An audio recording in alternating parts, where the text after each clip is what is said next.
দেল আর আসিনি সারা কি খেলছে কাকু আজকে আপনার টিম? মায়ের দোয়া টিম কি খেলছে আজকে? তো দারুণ ফ্যান্টাস্টিক খেলা খেলছে আজকে। সাত সাগর 13 নদী পার হয়ে শান্ত কি ব্রিফিং দিবে, কি বলবে সাংবাদিকদের সামনে? আজকে শান্ত তো অসাধারণ খেলছে, পাটায় ফেলছে। কে কি করছে না করছে সেটা বড় বিষয় না, শান্ত শান্তর মতো খেলে গেছে। ডট বাবা কাকে বলছিল? তামিমকে বলছিল ডট বাবা। আর তারা এখন কি খেলতেছে? তারা এখন ডট বাবার উপরটা খেলতেছে, যদি আরো কোনো বাবা থাকে। সোমালিয়া সরকার তো বসে রয়েছে, পানি টানতেছে। তারপরে মোনালিসা, উনি কি খেলছে? মানে এক একজনের ডট দিতে দিতে দিতে শেষ, অরায়ন হয়ে গেছে। স্কোর দিকে তাকায় না, মনে হয় যে ম্যাচ আমরা এই মাত্র জিতে গেছি। কি দারুণ ফ্যান্টাস্টিক খেলা খেলতেছে। এখন কাকু কি করতেছে, কাকু কিভাবে তাদের এই খেলা দেখতেছে, আমি সেটাই চিন্তা করতেছি। কাকু বলছিল কি সংবাদ সম্মেলনে, কাকু বলছিল খুব ভালো খেলবে তারা, ফ্যান্টাস্টিক খেলতেছে কাকু। আপনি ফ্যাশার ওষুধ তো আপনার লাগে না। এখন আফার আর ফোন দিতে পারেন না, হ্যালো আফা, আমার টিমটা জিতে গেছে, আফা টিমটা আমি সিলেক্ট করছি, আফা আমি তো এটা সিলেক্ট করছি, আফা আমার কারণে টিমটা জিতছে।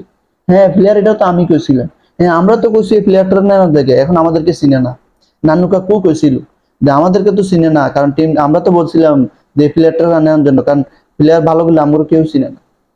আমরা কেউ চিনে না, আমরা ওই চিনে না। আরে কত কষ্ট, মনে আবেগে পেতায় হেতারা হরি হরি মরি যেতে আছে এক একজনে। একজন মরে যেতে আছে, রাসেল ভাইফার বাংলাদেশে সরে যেতে আছে, আর তারা হ্যাঁ কি জিততে আছে।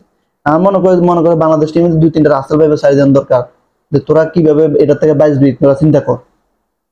জুরি করে উঠবি তো করে রাসেল ভাইফারের সামনে সারি দিম, জুরি করে উঠবি তো করে রাসেল ভাইফারের সামনে সারি দিম। তাহলে এটি কেন খারাপ করে চাইতেন একটু, যে কয়েকটা রিটার্ন নিয়ে নিত এতদিন, বলে কান্ডা খেলতাম না, কারণ পারফর্ম খারাপ করলে তো যাই সাপের সামনে উঠবে। ডরে খেলা ছাড়ি দিল, বলে আঙ্গ দ্বারা এটা সম্ভব না। এন্ড কাকুর কি অবস্থা, এটা আমরা খুব তাড়াতাড়ি দেখতাম চাই যে কাকু কি হালতে আছে, কি করছে কাকু। কাকু সংবাদ সম্মেলনে বহুত বড় নেক্সট করতে করতে তো কাকু কবে কাকু নিজে নেক্সট হয়ে যায়। তো কাকুর কি অবস্থা, সাংবাদিক এটা বাইর করুন, কারণ শান্ত ব্রিফিং এসে আপনাদেরকে অনেক কথা বলবে, কারণ শান্ত অনেক ভালো খেলছে, ফ্যান্টাস্টিক খেলছে, ভবিষ্যতে আরো ভালো খেলবে সেই আশা আপনাদের কাছে ব্যক্ত করে দেবে। মায়ের দোয়া টিমের জন্য সবাই দোয়া করবেন।